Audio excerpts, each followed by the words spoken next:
Oh, good evening. Good evening. I would like to call this meeting of the Prince William County School Board to order.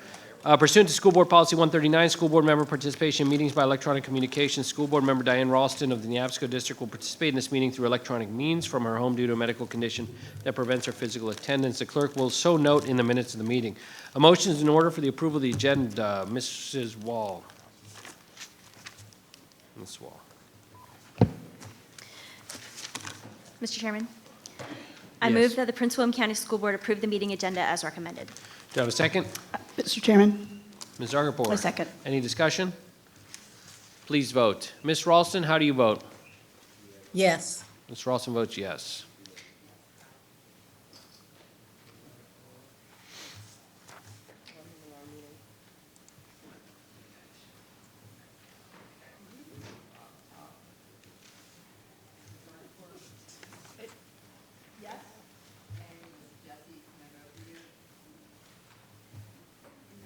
The vote is 8 yes, motion passed. I think we do that last. At this point, we turn it over to Dr. McDade. Thank you, Dr. Lateef, and good evening to the entire board as well as our guests. As you know, the Capital Improvement Program, or what we call the CIP, is a management tool for planning the projects that are needed to house students adequately in Prince William County Public Schools. Annual review of the CIP enables the division to address changing enrollment patterns and utilize our facilities in ways consistent with sound educational practices. Thus, the CIP provides a blueprint for new construction, renovations, and specific projects in response to our growing student body. Our CIP is reflective of the vision, mission, values, and commitments within our strategic plan. Commitment 2, positive climate and culture, is where we lay the foundation for welcoming environments conducive to learning and building up responsible and sustainable facilities, which we're committed to. Commitment 4, organizational coherence, is where we ensure strategic priorities are driving all of our investments towards addressing growth, funding renovation projects to existing facilities, and focusing on advancing sustainability goals. So at this time, I would like to welcome Chief Operating Officer Vernon Bach, our Chief Financial Officer, and our Chief Financial Officer, John Wallingford, to present the proposed capital improvements program for fiscal years 2024 through 33. Thank you, Dr. McDade. Good evening, Chairman Lateef, Vice Chairwoman Wall, board members, and Dr. McDade. We are here this evening to present to you our proposed capital improvements program for fiscal years 24 through 23. I'd like to first start by sharing with you an overview of our agenda tonight and how we're going to present the CIP to you. First, I'd like to get into with you a discussion, just sharing an update on our CIP process. Want to review with you some of our recent project highlights, some of the projects that we have recently completed, projects that we have in process, and projects that are currently out to bid. Also like to review with you this tonight factors that are impacting our CIP that include construction and building cost inflation, some updated enrollment projections, and then we'll get into reviewing changes in the proposed CIP from last year that center around construction, renovation, and maintenance. And then at the end, we'll talk about next steps. So first, just to review with you what is our CIP and our CIP process. Our CIP is really, it's a blueprint or a plan for new construction, additions, any renewals of existing facilities, upgrading the school division's infrastructure. It's a cumulative process that builds on last year's plan, and it's really a blueprint over a 10-year period. And what it really is informed by are really assessments of our building infrastructure needs, our school capacities, our school space utilization patterns, and the plan lists specific capital improvements proposed over the next 10 years. It follows a basic methodology, and we use that methodology from year to year. We start out, and I want to thank Dr. Cartledge and his team. They're here with us tonight. Their team has provided to us significant analysis of current enrollment trends and projections based on what's currently being developed in our community and proposed developments that are on the radar. I want to thank Mr. Wallingford and his financial team for working with us and meeting with us to review available funding for projects. And really, it's a continued focus on maintaining our portfolio of our existing facilities and structures. I want to share with you that there is a focus throughout this plan of the CIP plan of our division's strategic plan and our commitments within the strategic plan. And I also want to point out that there is a sustainability thread throughout that supports our continued commitment towards energy management and sustainability. Just want to take this opportunity to highlight some of the projects that we have going on right now or have been completed that are in progress and out to bid. Obviously, we had an addition or completed an addition of 11 classrooms at Gainesville Middle School. Reagan Middle School, we added 6 classrooms, and that's been completed. Rosemount Lewis is in current progress. It is an amazingly beautiful school.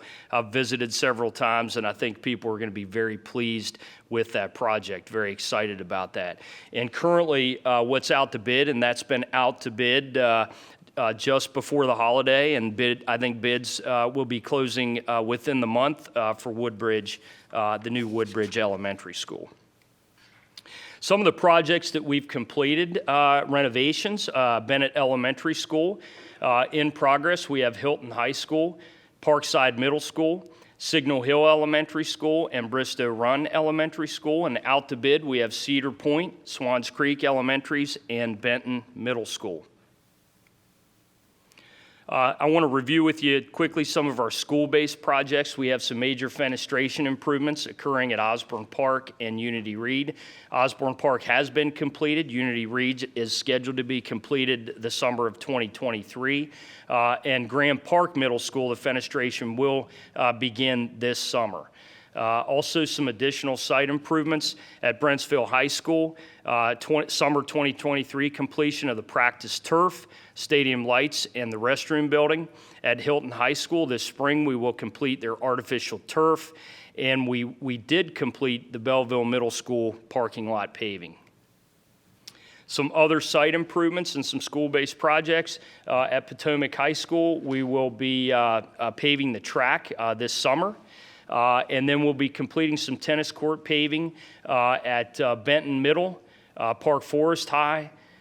They have been completed. And at Bull Run and Battlefield High School, they will have summer 2023 completions. Some upcoming projects. We have major renovations that will be occurring at the Bentsville Transportation Center, Featherstone Elementary School, the Cosmetology Lab at Woodbridge High School, and at Garfield High School, the artificial turf, concession building, and some fenestration improvements. At Osborne Park High School, artificial turf, concession building, 8-lane track. And at Ripon Middle School, artificial turf with lighting, and Woodbridge High School, some fenestration improvements.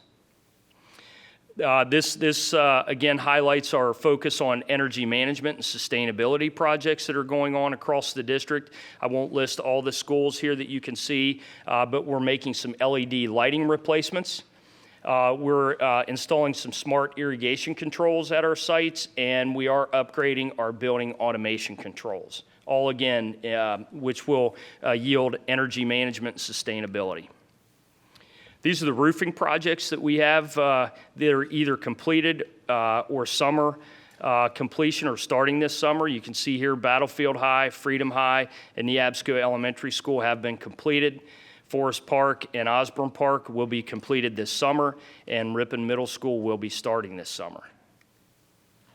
I want to round this out by sharing with you some of our focus on our HVAC projects, either partial or full replacements. You can see we've completed Battlefield and Potomac High School, Patty Elementary School, Westgate, and Ellis Elementaries. We have some in progress at Bentsville, Graham Park, and Unity Braxton Middle School. And then you can see our list of our upcoming projects, summer 23, summer 24, and summer 25. Want to take this opportunity to just review some trends in enrollment with you. And what this slide highlights for you as a board is that our enrollment trends are really beginning to stabilize. Within beginning 2023 there, you see a 1% change in our enrollment, and we fluctuate between that 1% down to as low as 0.3% change over the next 10 years. And so the real trend here is a stabilization of looking to add just under 1,000 students each year moving forward. I want to take this opportunity to just highlight some of what we're dealing with in building this CIP. I just want to take a moment to thank the team that was involved in this. This was an incredibly complex CIP with the uncertainty in the market, the labor shortages, supply chain issues. We really took time in developing this. We looked at projects that were occurring across the state. We were looking at projects occurring in Maryland, D.C., and we did consult with some outside consultants to try to really, as best we could, project the future within our CIP here. I want to also mention to you that there have been some policy changes with the board that do support our strategic plan. And some of those policy changes were the high-performance building design. I'm going to talk a little bit more about that in a minute. That high-performing building design does enable us to realize our energy management and our sustainability goals. If that was not in place, we wouldn't be able to realize that. And there's some cost savings that we do incur and realize as a result of that, and I'll review that with you in a minute. And then the board recently adopted Prevailing Wage, and that is consistent with our strategic plan of climate and culture. And what that does for us is ensure that the people that we do business with in the community are providing and offering to their employees a respectable wage. So I want to get into that in a little more detail. High-performance building design, again, is focused on our energy and sustainability goals within our strategic plan and really helping us reduce our carbon footprint each year by that 10%. Over the life of the 10-year CIP, we're estimating that impacts the CIP by about $131 million. Prevailing wage, again, as I mentioned, it is consistent with our strategic plan initiatives and ensuring that the people we do business with are providing a healthy wage to employees within our community. It does impact our new construction by about 15% and our renovation by about 10%. You do see a difference there between new construction and renovation, just for the simple fact that new construction requires a much more skilled labor workforce there, and you can see the impact over a 10-year CIP. I want to get into a little more depth on what you're getting when you invest in the high-performance building design as a board. It does allow the school division to meet the sustainability and carbon reduction goals without having high-performance building design. We do not realize those goals. The school board approved the sustainability initiative back on June of 2022 to include high-performing building design in all of our new construction and renovations. And it is consistent, again, with Strategic Plan Commitment 2, Objective 2.3, that all of our projects by 2024 will incorporate high-performance building design. What do you get with high-performance building design? These are some of the things that you realize as a division. Higher efficiency and thermal value from our windows and building envelope. We realize geothermal heating and cooling systems. We're constructed to be solar ready. We just executed our solar power purchase agreement recently, and so we should start to see solar existing on top of our buildings soon. And you can see the payback to the district here, an average of 25% less energy consumed, 10% less water consumed, and a 30% reduction in our CO2 output. Prevailing wage, again, I want to stress that prevailing wage is consistent with our strategic plan and consistent with offering the people, or ensuring that the people we do business with are offering a competitive wage to folks living in our community. Prevailing wage is established by the U.S. Department of Labor, and they establish those rates based on any collective bargaining agreements that are in place in Maryland, D.C., and Virginia. And then they survey our local contractors regarding their rates of pay, and then U.S. Department of Labor develops the prevailing wage. It does allow an establishment of a more consistent pay within our skilled labor market in our community.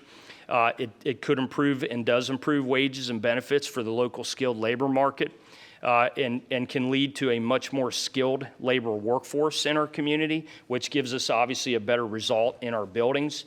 And it does encourage more apprenticeship training and safer workplaces. I want to take a moment here to review with you our bond funding schedule changes. And I want to point out the first row there, fiscal year 2024. What you see there in that row in FY 2023 was when we built our CIP last year, what we were estimating that we would need to sell in bonds and incur in debt sales.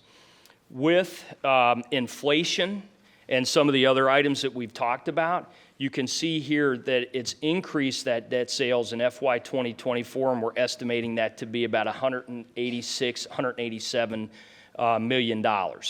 So what you see in column FY 23 was what we were estimating when we built the CIP last year, and in column 2024 is updated in this year's CIP for what we're projecting that we'll need to incur in debt sales. I'd like to ask Mr. Wallingford to join me to kind of review with you a little bit more about debt sale.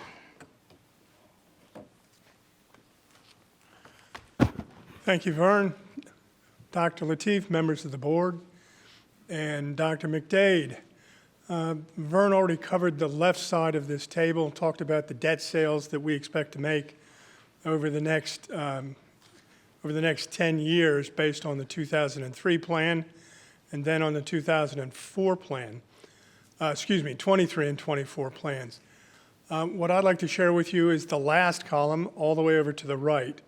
By fiscal year, that's the increase we expect in debt service as a result of the increased sale of debt. You'll notice in fiscal 2024, there is no increase in debt service. Debt service is basically the mortgage that we pay on the loan or the bonds that we're selling to bondholders.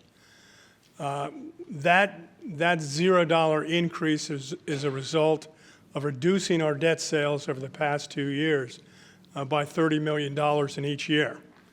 So because of that, we're going to basically stay flat on our debt service. Over the next 3 years, 2025, 2026, and 2027, what you see is our debt service increasing by just under $12 million, then about $19 million, and then again about $17 million. And that's a layer of additional debt each year. So what I'd like to do is provide just a little bit of context on how large those numbers are. If you take a look back, going back to 2005, you would see that our average debt service increase on an annual basis is about $3.7 million. Okay, so these numbers are substantially larger than we've seen in the past. If you take the largest increase in those series of years at $19 million, in some years where we didn't generate as much additional revenue as we have in the current year and in fiscal 23, that increase in debt service spending could crowd out almost all spending that we would do in a more normal fiscal year than you've seen in the past 2 years. Thank you, Mr. Wallingford. Moving forward, what I have here in front of you at this time is really looking at all of our new construction projects and kind of laying out to you what we're seeing and how these increases are impacting projects. Obviously, inflation this year has been significant, and we have about a 48.6% inflation baked into our Woodbridge Elementary School and what we're projecting. And you can see in fiscal year 2023 what we were projecting that building would cost, and with the current rate of inflation, what we expect that building to cost. That's out on the street currently. We should know a little bit later this month how well we've projected that with the uncertainty that we're seeing. And again, I want to stress and I want to thank the team. We really did exhaust everything to try to go out there to nail down this inflation rate. We talked to folks in our neighboring counties in Loudoun. We looked in Richmond where they've got some building projects going on. We did reach out to Bill Downey and Downey and Scott, their construction engineering services, and this is what they do day in and day out in consulting with districts and municipalities on their pricing of their construction projects. So again, as best we could, we really tried to, in this layer of uncertainty, tried to estimate what we're seeing here.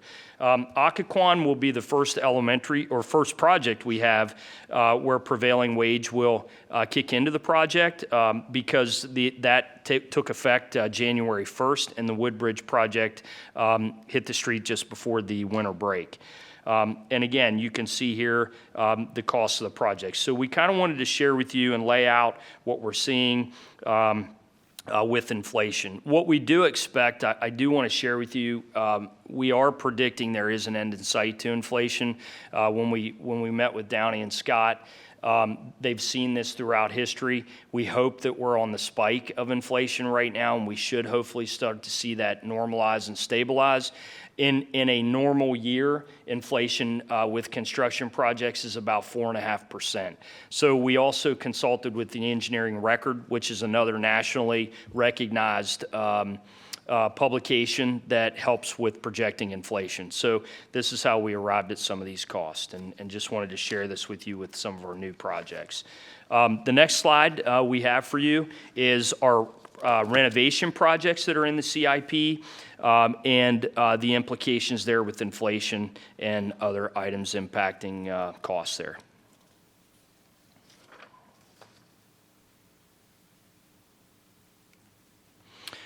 Moving forward with the rising inflation, with the CIP cost increases, we thought we'd like to share with the board some potential solutions to assist with some of the cost increases, and then what the potential impacts are with some of those solutions. So the first solution that we're offering here to the board is increase our debt sale, provide more additional cash from sale of debt to fund projects. And as you heard Jod mention earlier, when we increase our debt service costs, obviously we're paying more each year to pay for that debt service, and that's less funds in the general fund for things like classroom instruction. We could reduce project costs through value engineering. There are multiple layers of value engineering, and what value engineering is cutting costs in a project, trying to realize some savings and some efficiency in the project. It could be making hallways smaller. It could be lowering roof lines. And when you do that, you have a building that looks different from existing buildings in the community. Colgan might look a lot different through value engineering. And what that can lead to is inequities across the district, and then it's a lack of follow-through on our sustainability initiatives.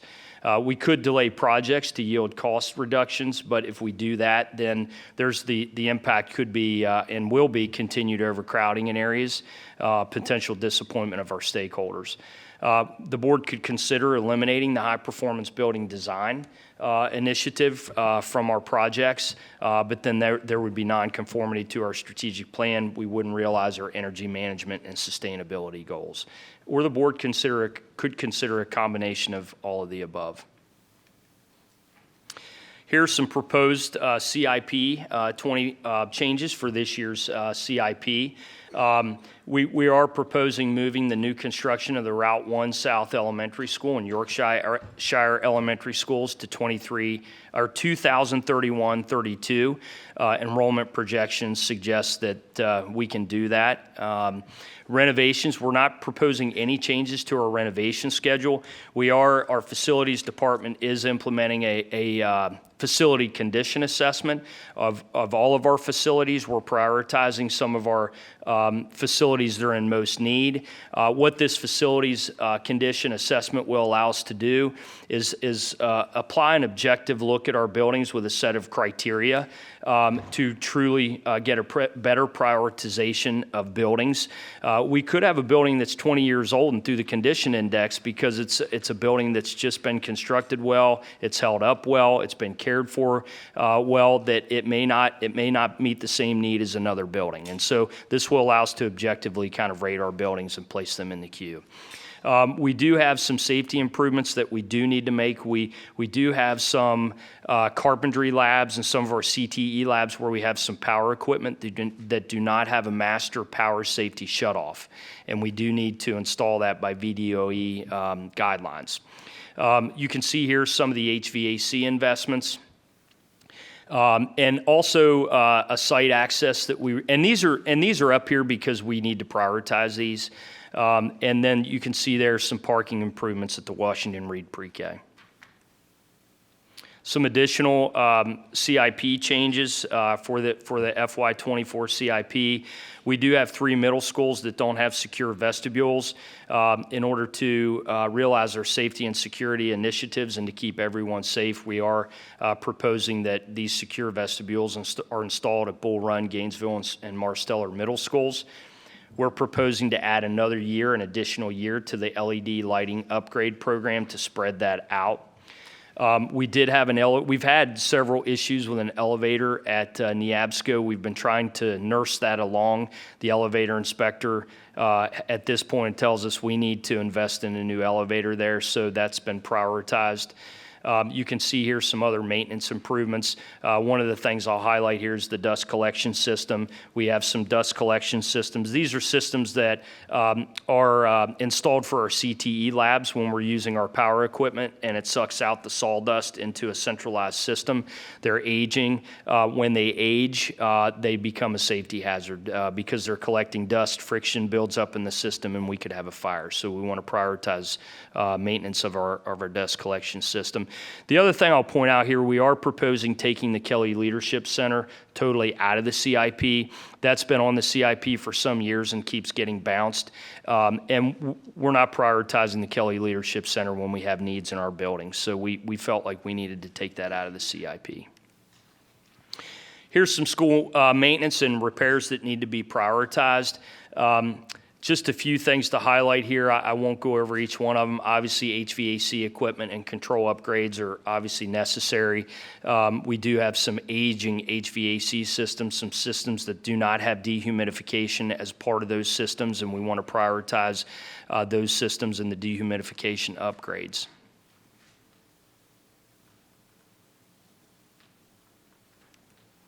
Moving forward, we just wanted to take a moment to highlight to the board some of our strategic initiatives and commitments. Obviously, number 2 is our positive climate and culture, and you can see all the things here that we're hoping to realize. The 10% carbon reduction over each year, carbon emission reduction, our Green Ribbon School initiative, our net zero school that we'll be constructing at Occoquan. So again, this goes back to that high performance building design and realizing that to help us realize some of our goals here. And then organizational coherence, objective 4.3 there, realizing, and we have stated in our strategic plan, completing 8 school renovations between FY23 and FY26. Obviously, we've talked a lot about incorporating the strategic plan into our CIP. You can see, you've heard that we've done that. You can see here some other items that are in the CIP that are focused on that. And really, for me, of utmost importance up there, high-quality learning experiences for our kids and focusing on promoting some environmental literacy throughout our educational programming. Here's how we're adding some new classroom space and addressing some of our growth over the course of the CIP, and you can see here where we're going to be adding classroom space to the district.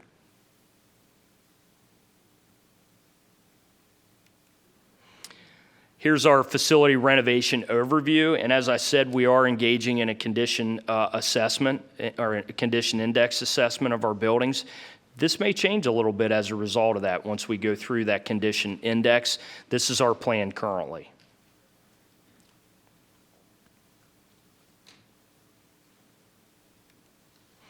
And moving forward, what this slide highlights for you is it's a nice slide, I think, that summarizes a lot of what we've talked about. It places a lot of things in one slide for you. That really, we've got our new construction here, we have our renovation, our school-specific projects, and our maintenance with those prices or the cost of that outlined here. We have our bond sales necessary to achieve those things, our general fund transfer, any grant funding that we can realize, and then you see there the 5-year total and the 10-year total through the CIP. Our next slide adds into the conversation our existing conditions with growth and student enrollment in our student capacity, as well as our current portable classroom use currently in the district. And then what you see next to that are our new school facilities and how we'll be increasing our proposed capacity through construction. And then below that are our proposed costs to do those things.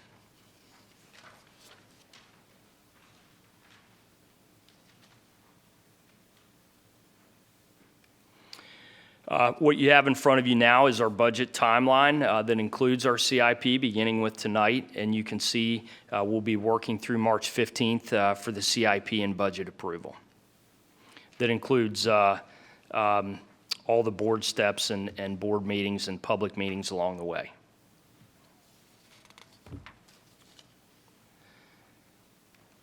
And Mr. Chairman, that concludes my presentation. Excellent, Vern. Thank you so much for the presentation. Dr. McDade, do you have any comments to add? And then I guess I'll open up for questions. No additional comments outside of that. We strongly believe that the CIP is aligned to the goals that we have in the strategic plan.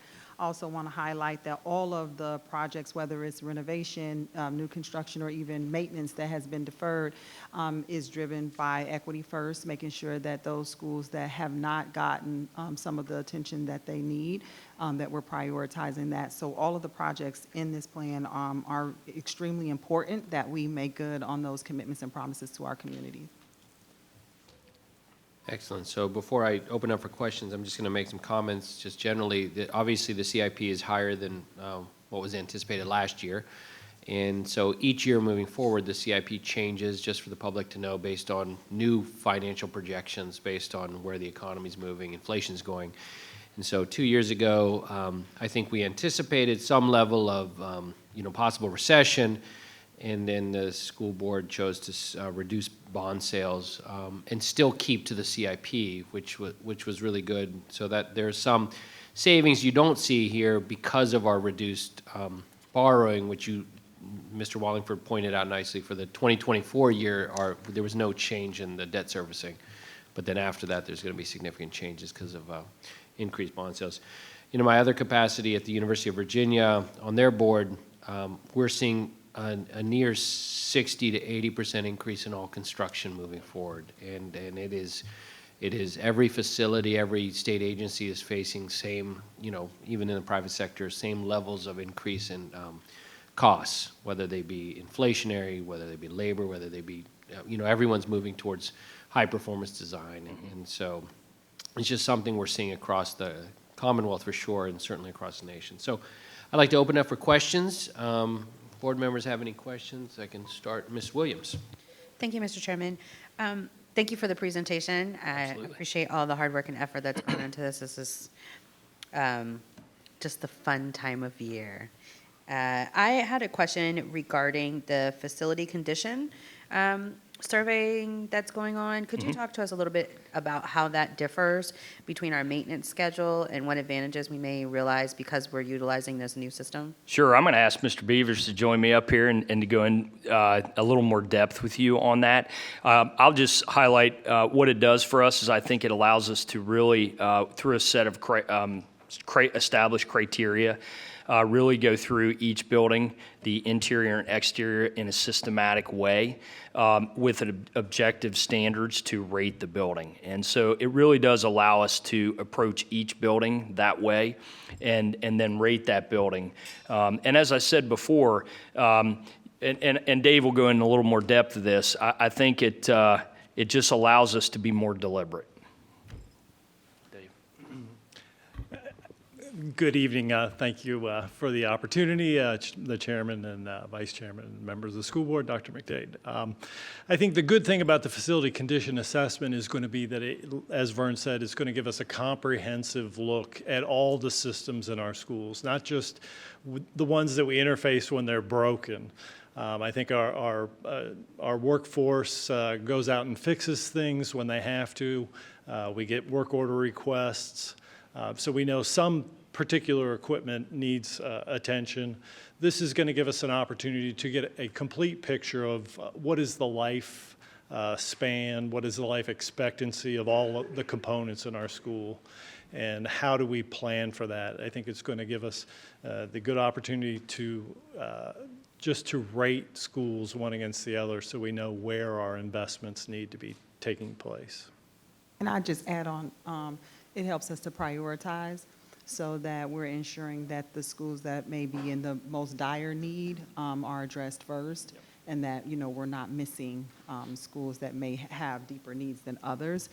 So this gives us a framework to go by to make those kinds of decisions that's objective. Thank you. It also sounds like we're taking some of the burden off our in-house building staff to be maintenance people and to be mindful of those things. I'm sure principals will appreciate that. I'm sure they'd like to just be principals. Could you tell us a little bit more about the schedule for that? Do we have some of that information now currently built in our CIP?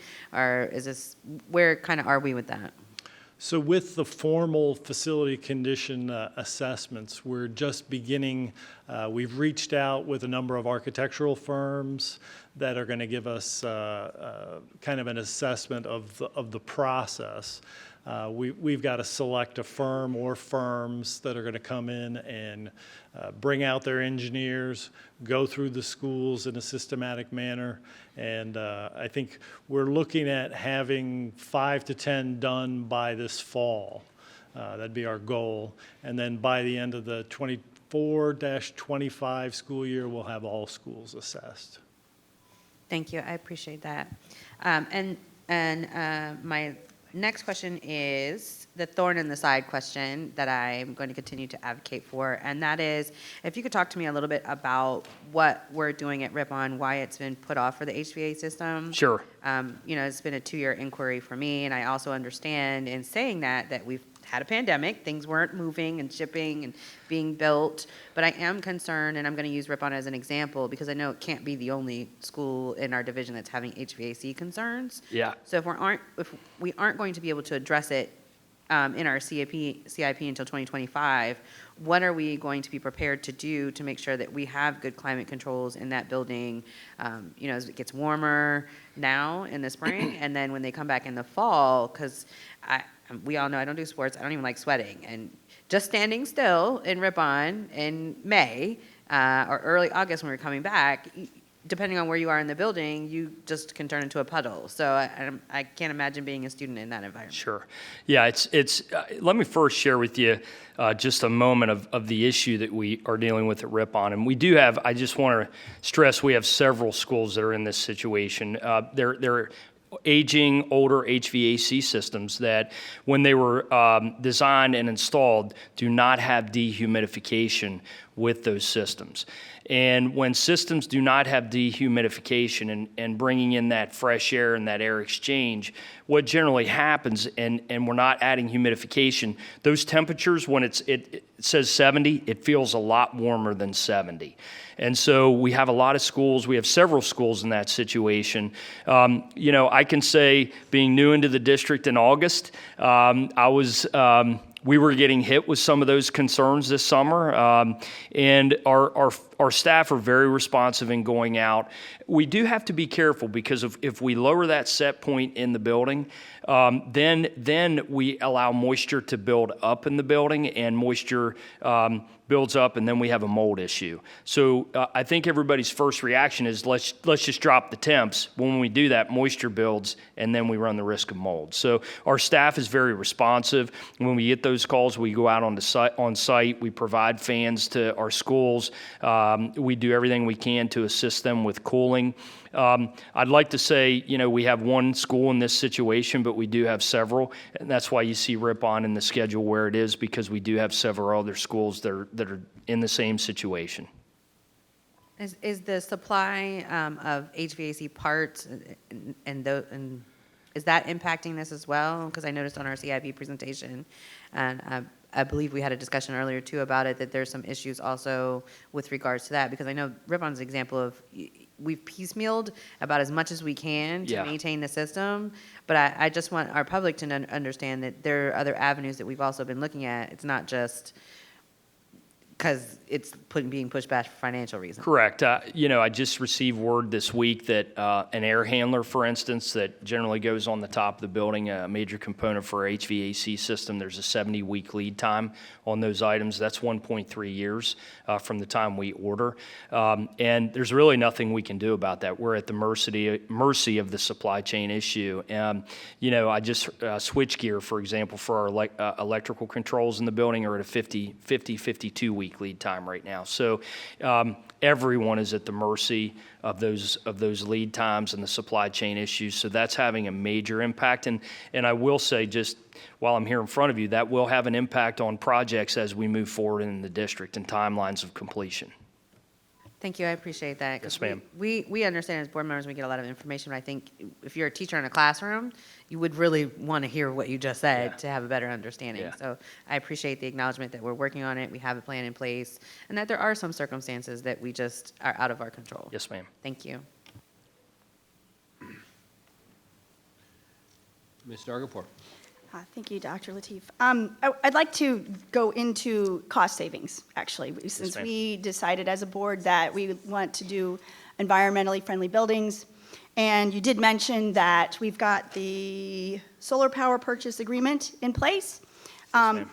and that we'll be using there was something on one of the slides about using 25% less energy. What are our energy costs now, to get an idea of what that 25% looks like annually?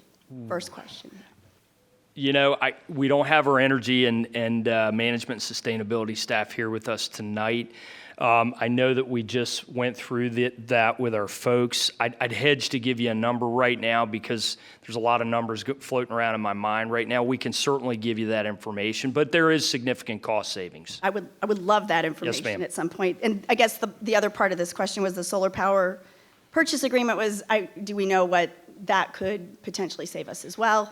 Is that another one we have to wait We on? do know that. I don't have that number at my fingertips right now. And again, we just went through that with executing the agreement, and there is cost savings to the district. Okay. And I would be more than happy to provide that to the board. All right, another cost-saving thing I want to briefly touch on is when you were talking about prevailing wage as part of the concern about some added costs, labor isn't, how much of when we look at these numbers, I'm going to just say we have $100, how much of that $100 is labor? About $40. So a construction project, a new construction project, about 40% of that, a general rule of thumb, about 40% of the project of cost is attributed to labor. So I have a different number. It's about 23%. Is there a range or? No, we generally benchmark, and that's what we see in our projects when we consulted with our state level expert. They were saying anywhere from 40 to 50%. We generally estimate anywhere from 40 to 50%. Okay, so along the lines of labor then, I did run across some information saying that when you have prevailing wage in place, it also hires a higher, the quality of workers, but it's more consistent. Yes, ma'am. Therefore, you're going to have fewer incidents where you have to have work redone. Yeah. Now, I know that's not a tangible number, but that's another plus. Yeah, we touched on that in the presentation. It does contribute to a higher skilled workforce and a safer workforce. Okay, thank you for that. Yep. Last one about savings, and then I'll just stop for now. There's an Inflation Reduction Act that just got passed. Is there something that this school division can participate with that to lower some of our costs or kind of help with the inflation on these construction? Mr. Wallingford, do you want to speak to that? Thank you.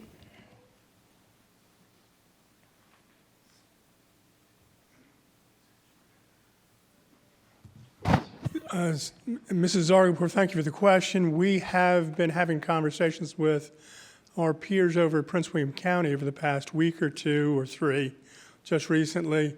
It's something that I've mentioned very briefly to Vern and shared some information with him about.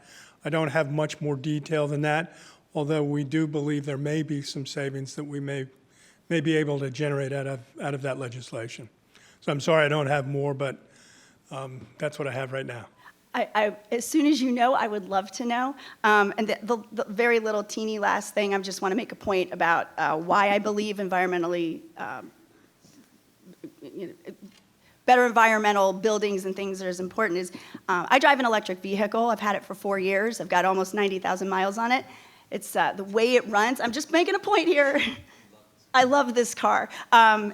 I have not had to replace the brakes yet because of the way the car functions. You don't need to use your brakes. You just let off the accelerator, and there's a regenerative braking system that does not need the brake pads.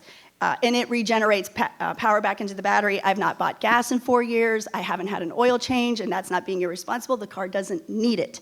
So I am reaping some benefits and savings from, yes, it was a little bit more expensive car that I wanted to have, but that to me is why we do these things. We have a savings, and the car's fun to drive, let's just say that. But I do believe that this is why we do these things. We invest now so that it pays off in the future.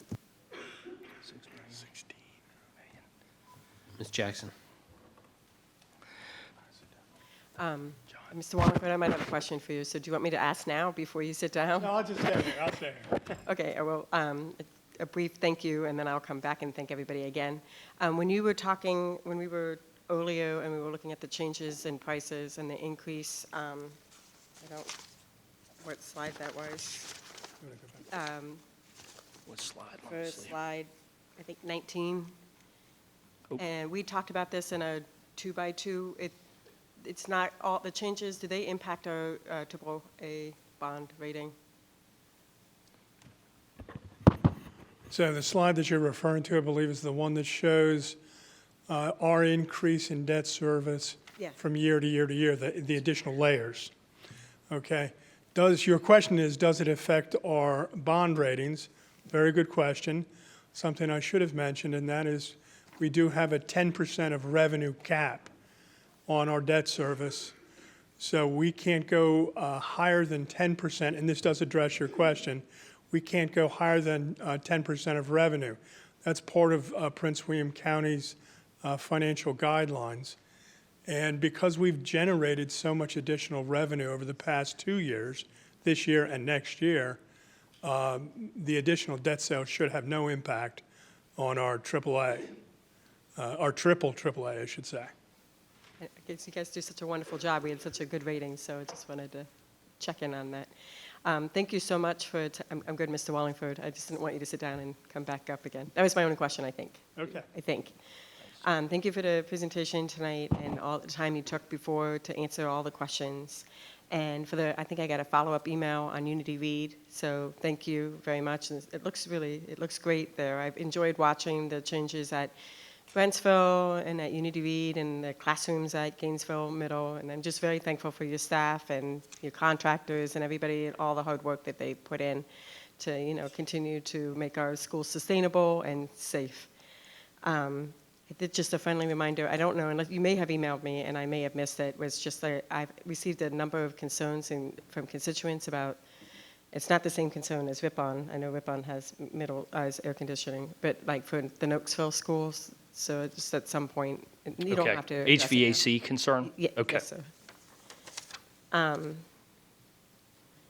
And then we talked about this in the 2x2, and I was just wondering, because it's another concern that my constituents have had, is because the enrollment has gone up in some of my schools recently.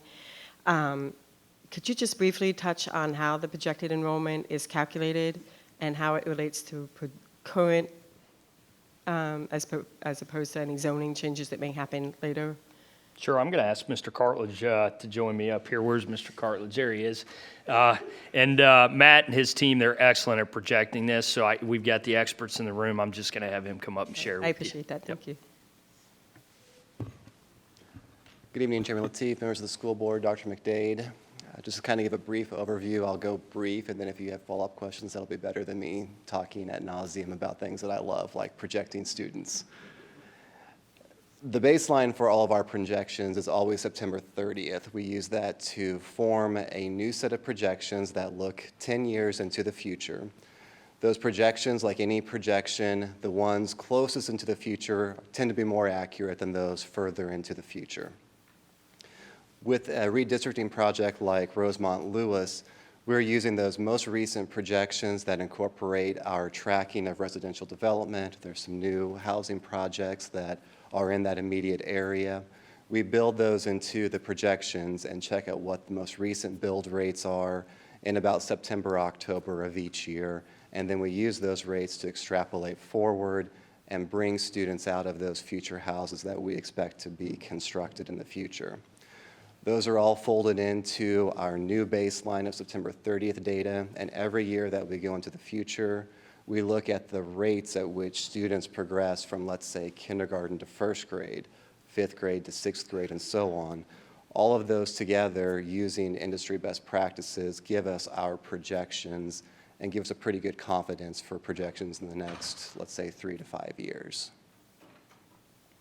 So before, so that, like, when I was looking at the slide, and it shows it for the whole county, and but that is based on like current, already in place, proposed developments, right? So it doesn't, any changes in how, that is not included, correct? For about the first 9 years of projections, we are able to fold into the projections houses that have the current zoning in place to construct them. They're less speculative than our 10th year projections, where two things have to happen first. Somebody has to have an interest in building a project, and then two, the Board of County Supervisors have to offer the proper zoning for that site to build what the builder wants to construct. So the short answer is yes, we have the current projects tracking in there, and then like I said, every year we update that with new trends. Okay. All right, I appreciate that. That helps, and that helps address some questions that I'm getting, so hopefully that people may have watched this, and if not, I can send it to them. I appreciate your time. I know that there's some more questions, and Ms. Agapour's questions were good too, so I just appreciate the dialogue and your time now, and then the last meeting, and then the presentation tonight, so thank you. Absolutely. Thanks, Dr. Cartledge. Just for public knowledge and stuff, is the presentation posted? When Yes. will the presentation be posted to the website? If it's not posted already, we'll have it up Okay. there ASAP. And just to Yep. remind everyone, we're not being broadcast tonight, so it'll be important to send out some messaging to let everybody know that Yeah. the CIP is public now, it's online. Okay, because we're not on TV tonight. Thank you. Who's next? Ms. Jessie? Hi. I'm going to just cover a couple of things that we discussed during the 2x2, just for public record. First of all, I want to talk a little bit about the net zero school that's going to be built at Occoquan. And you did say that you are going to make that a public agenda item. Could you kind of reinforce that for the Yeah, public? yes, ma'am. We'd like to, first I'll say I want to thank the folks in the room. We have Mr. Mills here, who's been an integral part of the early design work and getting the community and the stakeholders together to have some significant input into that design. I attended some of those meetings, and they were a lot of fun. There were a lot of great ideas coming from even the students to the adults. And so, yes, we would like to update the board on the work that is going on there, update you on where we are currently, where we see this going, but we're all very excited about this project. So you can anticipate an update soon. Okay, would you get back with me, because I'd like to see some of the ideas and work. Yes, ma'am. Going into that school. Happy to do that. That vertical design is something that I know that Ms. Williams and I have been looking at those schools, and we've been looking at various ways for years, looking for a vertical structure. There was a slide that said that Rosemont, that you're looking at an addition at Rosemont already. Does that coincide with the boundary situation we were discussing? That I'm not familiar with an addition at Rosemont yet. Was there? Okay. No, I saw.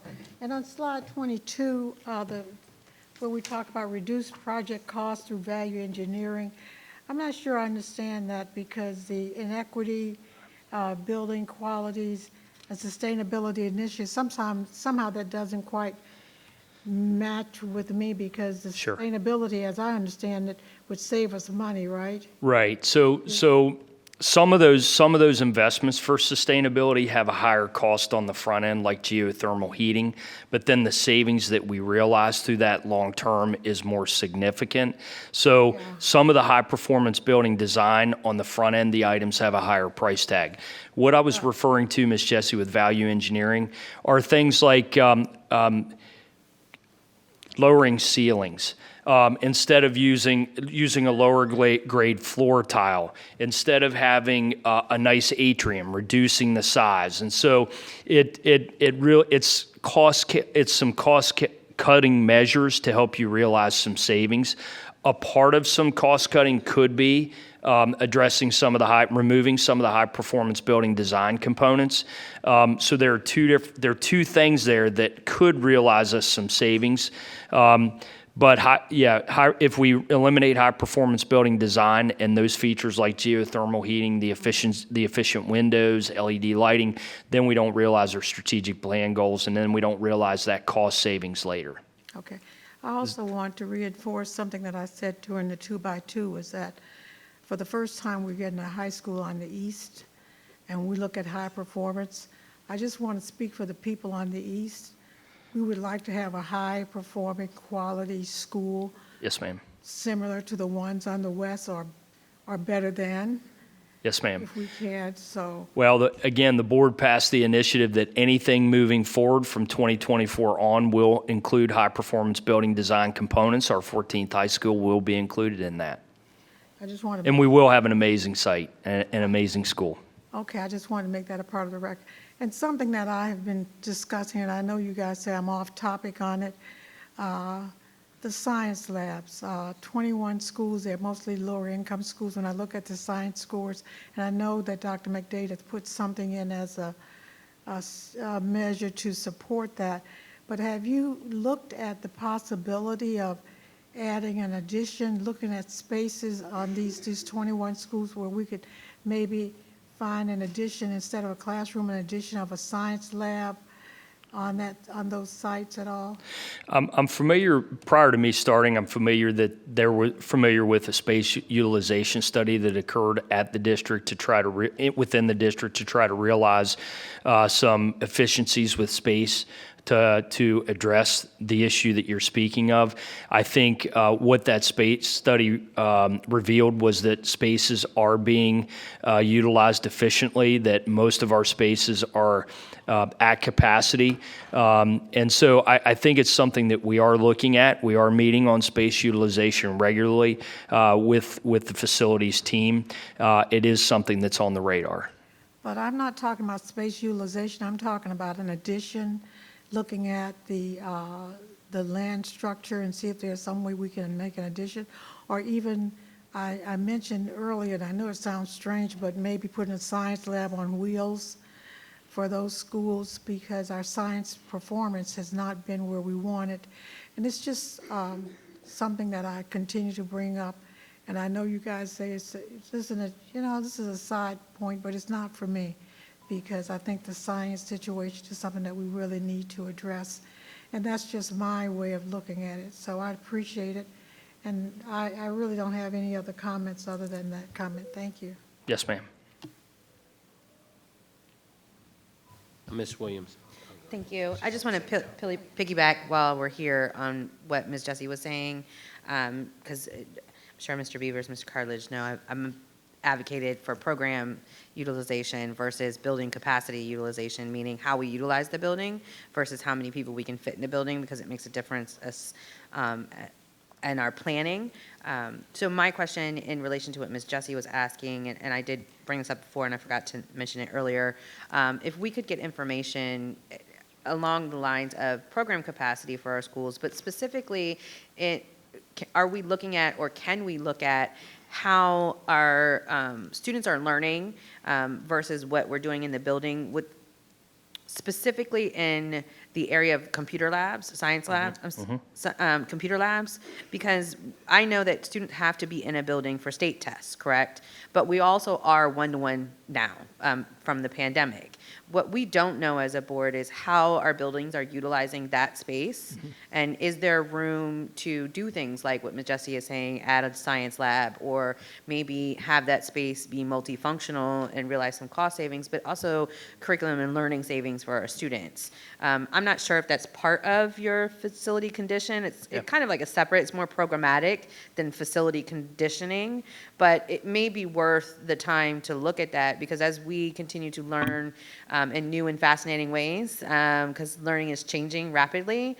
And I know we also have to be mindful about what the state wants for curriculum and things of that nature, but it may be of importance or use for us, that information, knowledge of how we're doing, utilizing that space in the building that maybe we don't necessarily need. Or maybe some schools have really great ideas on what they've done, and it could be a best practice, but there may be an opportunity for either using a space in a different way or some cost savings or something as we're on this CIP subject. I think that fits in.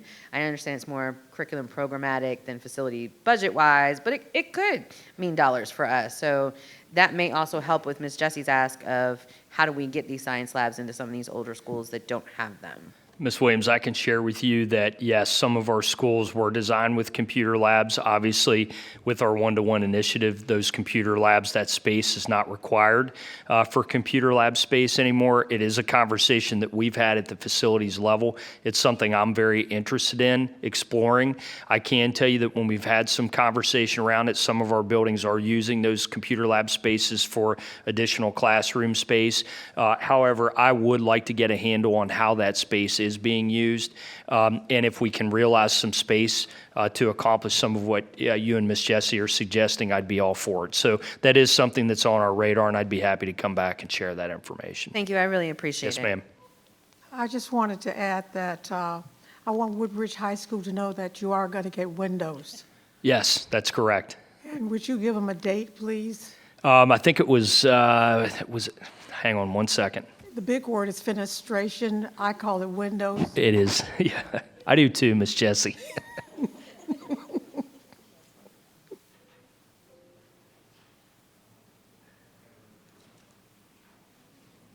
And while you're there, can we move it to an earlier date? I know you can't, but I thought I'd ask. All right, Miss Jessie now. I feel like that's a prison down there. 2024, Miss Jessie. Okay, thank you. It'll bid soon, and we'll start, scheduled to start 2024. Yes, ma'am. Mr. Bach, just since we're still on Occoquan, I know on one of the slides it said for increasing capacity. I assume the Occoquan Elementary will be bigger than the current Occoquan Correct. Elementary. It'll have more classes. Yeah, and Mr. Mills, what is there is an increased capacity at Occoquan? There is. It's established by Mr. Beavers. Yep. Thank you, John. Okay, that's fine. You don't have to answer that now. I just want to know it's bigger. We've addressed it. It is bigger, yes, sir. I'll go to Adds about 200 seats, Mr. Chairman. 200 new seats. Excellent. So I'm going to go to Ms. Wall for a couple questions, and then Will for a couple questions. And then we can go back around. Okay. So don't ask all of them now. So I am glad to see the secure vestibules on page 24 be added in here. I noticed that they weren't in the other CIP, the 10-year CIP, and I'm thrilled. Thank you for whoever listened to me and added them in. I think that's extremely important, and I'm happy to see that change, just given the climate that we're in and the uncertainty of student behavior and everything else. So thank you. Also, I'm pleased about the tennis court paving at Bull Run and Battlefield. I personally almost stepped in the cracks on the Bull Run tennis court, and it was my entire foot could fit into it. So I'm very happy to see that that's coming up as well. Softball question on page 23, the CTE labs. Are we surveying all of our CTE labs? We are. For those power shutoffs? We are. Because I'm aware that there might be some at some of the schools in my district. Yes, ma'am. Okay, awesome. The other question I had is another softball question. I like those. Are we installing turf at middle schools as kind of a thing going forward? I thought it was only high schools, but I see here that we have turf at one of our middle schools. So is that something we're going to be recommending, or maybe I missed that? Yeah, I think I can answer this. When we're doing the one at one of our middle schools, because we have a natural turf field at our high school, and typically we install turf at our high school, but because this setting has a natural field, we are installing a practice field that's turf at that neighboring middle school. Oh, okay. Yep. So it's not that we're going to start ticking through all of our middle school fields? Correct. Gotcha, okay. And the projects supported by grants, last softball question, on page 12, is that, sorry, I'm going to turn to it, the HVAC projects, and it says projects supported by federal grants. Are all of these projects for partial and full replacement HVAC projects coming or supported by federal and state grants? Or is that going to be supplemental? And if so, if it's supplemental, what portion of it? I'm going to ask Mr. Beavers to come up here and answer that question. So this is, I think it was called the coronavirus state and local federal thing. Yeah. So I think we're down to, in 2024 and 25, we're going to get about $3 million, $3.6 million in matching funds. We had to kick in the same amount. Overall, we've gotten about $18 million through this program that we've matched, so it's worked out really well. But we're still, even the Ripon, the HVAC program at Ripon, that's locally funded, not through the grant. So it's just like home. Unfortunately, HVAC replacements cost a lot of money, and we're just, we're putting a lot of investment in there. Okay, thank you for that clarification. Appreciate that. Thank you, Ms. Beavers. I'll ask one hard question. So obviously we have a perfect storm going on right now. This is somewhat of a very difficult CIP. And so just building on a question about the AAA bond rating on the debt service on page 19, I noticed Mr. Wallingford said that we should be okay with that AAA rating for the next couple of years, but my question is that at risk in the future as we add up 11 million, 19 million, 17 million, and I know that this is a cumulative number. So I know it's all, everything, the perfect storm is, we have inflation, we have labor costs rising, we have uncertainty in our commodities and in our materials markets, and then we have this sustainability coming on board, and we have prevailing wage, which I didn't support, and so we have all of this that's coming on all at the same time. And so I'm worried, and I don't know, should I be worried? I mean, right now it looks like we're okay for the next couple of years, and we cannot predict into the future too far, but is this at risk in the future if we continue down this path? So, Mrs. Wall, you asked several questions. I'll try to respond to all of them first. if I said for a couple of years, I probably misspoke with regard to our AAA rating, our AAA rating going into the future. When you take a look at that slide, you see that second, third, and fourth years are particularly heavy in increased debt service. But then you also see in the following years, those numbers begin to fall off. What I'd say is, and this piggybacks a bit on what Dr. Lateef said, we've been extraordinarily conservative over the past couple of years. We've built a really strong balance sheet and have actually contributed cash to capital in reducing our debt sales. So from a AAA rating, which technically Prince William County holds, not the school division, they're satisfied, the rating agencies are satisfied, and we are going to stay within our 10%, substantially within our 10% debt to revenue ratio. So, with regard to being concerned, I would say one, particularly in governance like yourself, should always be concerned about the money we spend. But I think management here within the school division, from the superintendent to the finance staff to everybody, is very cautious about how we spend our dollars. And I think we've partnered very well with our peers over at Prince William County in maintaining that AAA. We're financially, we're very strong. Okay, thank you. I appreciate your further elucidation of that issue. Mr. Wilk.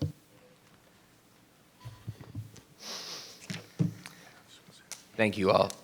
First of all, I want to thank Vern, John, Dave, the whole crew for incorporating my feedback into this entire presentation. I truly appreciate that and the way this was presented today.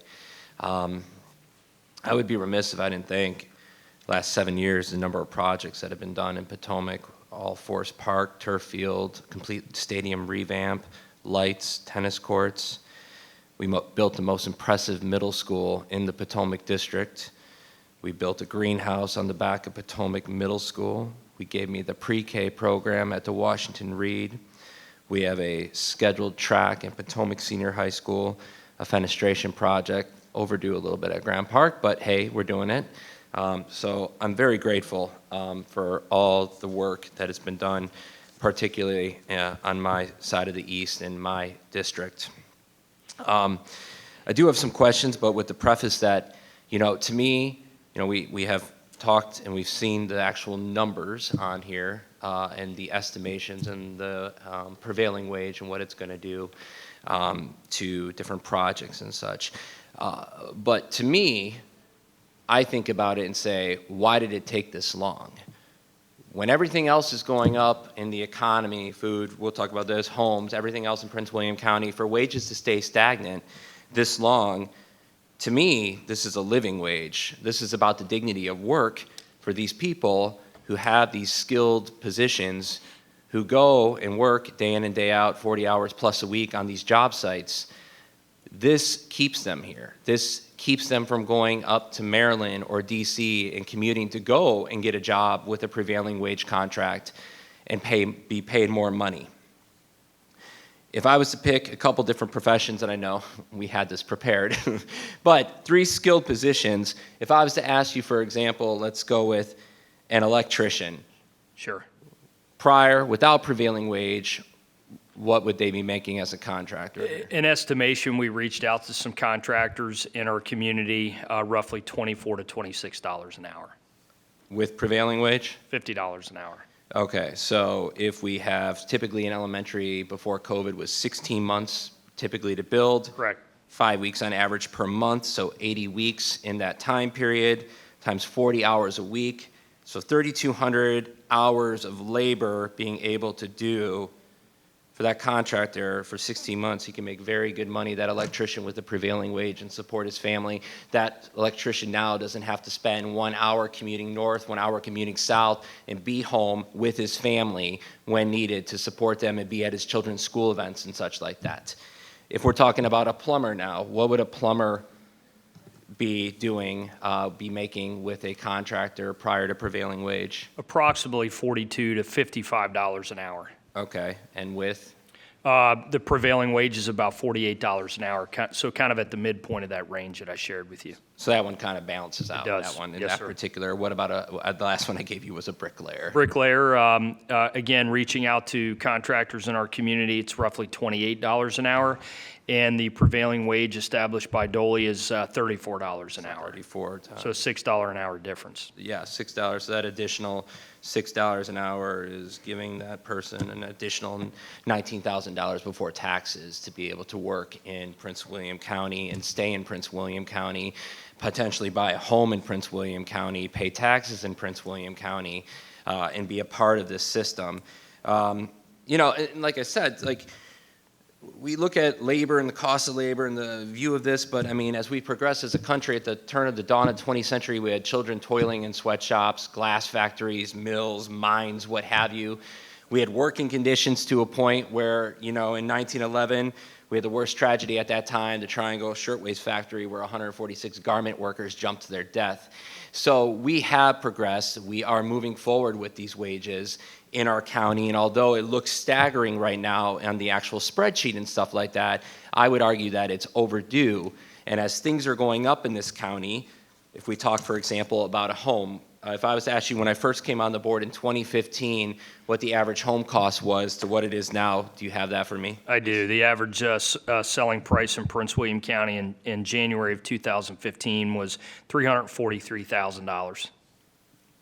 And what is it now, sir? November 2022 was roughly $550,000. What is that percentage increase? Almost a 60% increase. 60% increase on housing in just my term at 7 years right now, okay? Let's go with more the lines of Maslow's hierarchy of basic needs. What about food? 2015, when I came on the board, what are we talking about with food? Yes, sir, and we use the Consumer Price Index, which is really the standard in establishing food costs in the area. We did benchmark against the Washington, Arlington, Alexandria area, and in 2015, the composite index was roughly 245, and in 2022, it was 293, representing a 20% increase in cost. 20% increase. Okay. All the meanwhile, again, our wages typically for these construction projects haven't really changed dramatically, one could argue, right, potentially? Correct. Last point, I'm just going to say, and one item that's, you know, passionate of mine is, of course, the career tech education courses. And one of the benefits of having a prevailing wage is having these apprenticeship programs and having opportunities for our graduates to not only find a job, but find a job within Prince William County so they do not have to relocate and go somewhere else in the Commonwealth or outside of the state. How many students right now do we have taking these courses? You know, Mr. Wilk, I pulled 2015 for you. I did not pull current, but in 15, it was around 15,000 students in our district were currently taking CTE courses. Okay. Without having that full estimate, I imagine just with the expansion of courses. It's increased. I'm sorry I didn't provide. Oh, no. current, We're so, good. yeah. We're good. So Mr. Wilk, you may want to note that those students would have graduated now, so they would be in the labor force. They would probably be some of the first to receive the prevailing wage. That is outstanding. Thank you. Anyways, thank you for answering my questions. Yes, sir. Once again, I am happy with the CIP. I'm happy with the progress of what we're looking at. The only thing I mentioned in our meeting is something to put on the radar is Dumfries Elementary, and looking at that from an eye and equity and the lens of equity on the gym, the receiving dock, the cafeteria. So Yes, sir. putting that out there for you. It's on the radar. Okay, thank you. Ms. Wall? All right, thank you, Mr. Chairman. I have a question about page 20. It's the chart with the estimates of school cost increases. So if I'm reading this correctly, the numbers in bold are the numbers that we are predicting. Right? The I'm FY getting there. 24 Yep, total. I'm sorry, I'm getting there right now. That's our estimate based on Yes, our yes, assessment of Richmond and Loudoun and other things. correct, yeah. So can you tell me more then about the Downey and Scott cost estimate, which as I look at it, they're consistently higher. They are. Can you explain to me why that is and why we're thinking that we're going to go under their estimate And, again, like, these numbers, I know it's the perfect storm of everything. Yeah. Our votes, this board's majority votes. Sure. And also the inflation, the economy, labor costs rising, the tightened job market, materials, all of it. Yep. Right? So can you explain to me how I should interpret this number over here in the Downey and Scott cost estimate column? Well, I can simply share with you that when we received those cost estimates, we were very surprised. They were a lot higher coming in than what we were anticipating. I think our estimate is they're benchmarking on about a $600 per square foot in new construction. When we got those prices, I'll be very candid with you. We all almost fell out of our chairs. Yeah, I'm Yeah, feeling that. and so that's when we really started to dig in, and I owe this team a huge expression of gratitude. We've got a lot of people behind me that went into this. We really started digging deep, looking at different projects. We called our neighbors. We have our own projects that are currently finishing, and it just didn't add up. It did not add up. We're looking at about a $459 a square foot price tag. The school that's finishing outside of Richmond is really in line with that. We think what we have come up with is much more respectful. We think it's closer. Follow-up question, have they incorporated prevailing wage calculations into their estimates? They did incorporate that. We did ask that question. Downey and Scott does a lot of work in some of the Maryland area as well. Obviously, Maryland has had prevailing wage in their projects for some time. When Mr. Scott was like us before we engaged with him, estimated a 10 to 15% impact on costs from prevailing wage. So on the prevailing wage, are we going to see an influx of Maryland businesses that are used to paying those higher wages, and we're going to lose out on some of our Virginia businesses or small local businesses that can't meet that I can't wage? I can't predict that. What I can say is, remember, this is prevailing wage comes into play on any project larger than $250,000. Was that what we voted on? That's what was approved. That's Yeah, what was you voted approved. on and approved, I mean, correct? Yes. Okay. And so Okay. we're going to see how that plays out.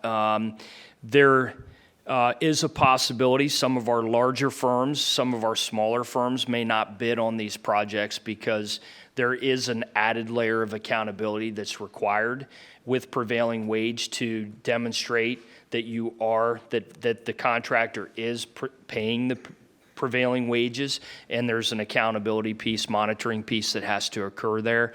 That could require the contractor to add existing staff, or some of our larger firms do already have those staffs because they do work in some of the DC and Maryland areas. We're going to have to see how that plays out. Could some outside area firms bid and win the project? Sure. And would that mean some outside labor would come into our community potentially?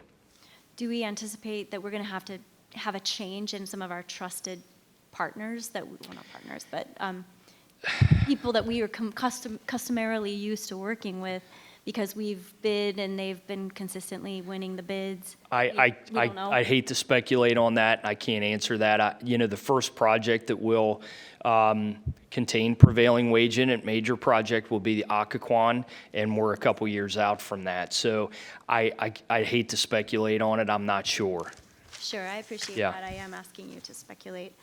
One other question, I think it comes from page 15. I know we listed, maybe it's not, hold on. Nope, not 15. Sorry. It's the page where we list some potential solutions to consider on page 22. The value engineering, cutting Yes. costs, et cetera, delaying projects, delaying some of our high-performance building design. How granular could we get with that? And also, if we were to consider delaying prevailing wage, say like 1 year, until the market settles down or inflation reduces, or we have a better supply chain issue, resolution. Is there a possibility of breaking that out? Could I get some data on that if we were to delay it 1 year versus 2 years? If that's the board's desire, we could provide that information. It does, inflation, we are projecting the engineering record is projecting that interest rates will start to drop off. It could drop off to as low as 13.9% next year. That's what they're currently projecting. And then we should, hopefully, if trends play out the way folks are anticipating, it'll start to normalize from there. What we're projecting after that is about that 13% dropping down to about a 9%, then to a 6%, and then hoping to stabilize down around 4.5%. That's what we're hoping. That's what's being projected. Historically, is it about 4%? 4.5. 4.5? Yeah.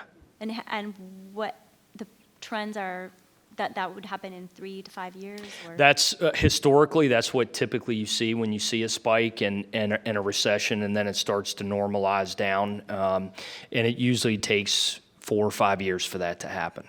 Okay, so to get back to that 4.5%. So we may have better news in a couple of years. We really hope so. And CIP. Yeah, that we hope so, and that's what the national experts are projecting.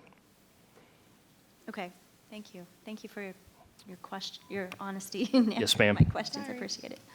Ms. Williams. Thank you, Chairman Lateef. I appreciate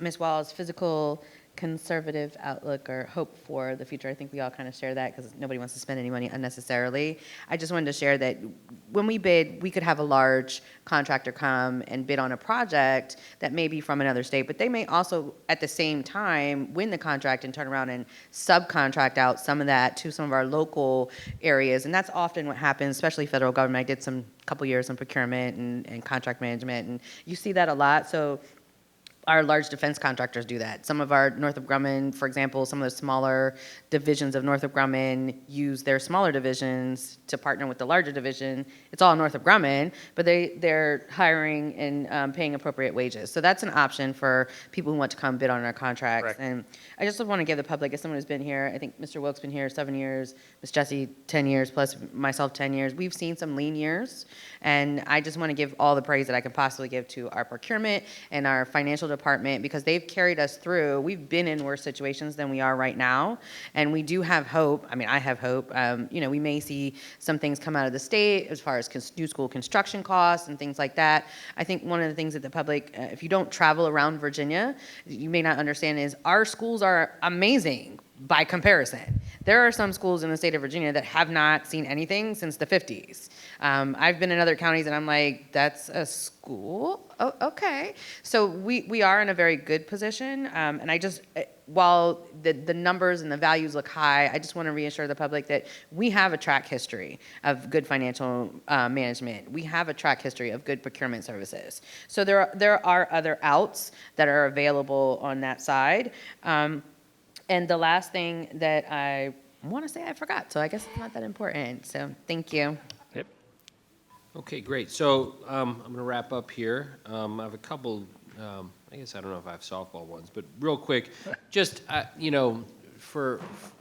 maintenance projects are done with the intention that they will save money in the long run. Absolutely. Right. So that's number one. And we have an excellent sort of record of maintenance projects. I mean, we spend the majority of the CIP when we're not building a new building on maintenance. Correct. Renovation. And preventative maintenance. Preventative Yep. maintenance. Right. So I think that's very important that there's a lot of money goes into that. Regarding the AAA bond rating, Mr. Wallingford, we cannot borrow anyways more than 10% the cap. We got to leave that there. So we would never do that anyways to jeopardize that aspect of what qualifies us to keep the AAA bond rating. That's correct. Right. So if we were coming up to that edge, we would have to make some adjustments in the CIP. Absolutely. Right. And so we've never gone over that. That is also correct. Right. And then would it be wrong for me to say the savings in just less borrowing over the last couple of years and the historic rates we borrowed at the last 3 or 4 years have created savings for future debt servicing on those years we borrowed money? Well, just on the last two, the two $30 million tranches, In interest costs, we save about $25 million Yep. over the 20-year term. And we've seen historic lows on interest rates, historic lows probably each of the past 4 years. Yeah. Each successive year historically lower than the prior one. And 2 of those years were over 100 million in bond sales. That's correct. So we've had, from the perspective of debt and those issues, the run over the last 5 years have been fantastic. Excellent. And your office handles, all of that work with strict discipline in making sure that we don't go over and above our bounds with the AAA bond rating. That is correct. And it's my understanding there's only 56 localities in the nation with AAA bond rating. I don't know if you know that, but it's in that range. The number fluctuates, but it's about 50, 60. So it's 1 per state. It is a huge deal. I think there are 3 or 4 in Virginia. But that AAA is something that finance directors in cities and counties pat themselves on the back about. It's a big deal. And I think your office just received another award this year for fiscal management, right? That's correct. Just this Recognized. past week, we received the ASBO Meritorious Budget Award again for the 27th or 28th year. Excellent. So listen, I appreciate the presentation. I think, as we wrap up the CIP, I think the takeaways here are, and I think it's important for everyone to know as we move into our budget, we've had a number of great years. Some of the older board members, as Ms. Williams pointed out, faced lean years where they had to make difficult choices, and your office made difficult choices.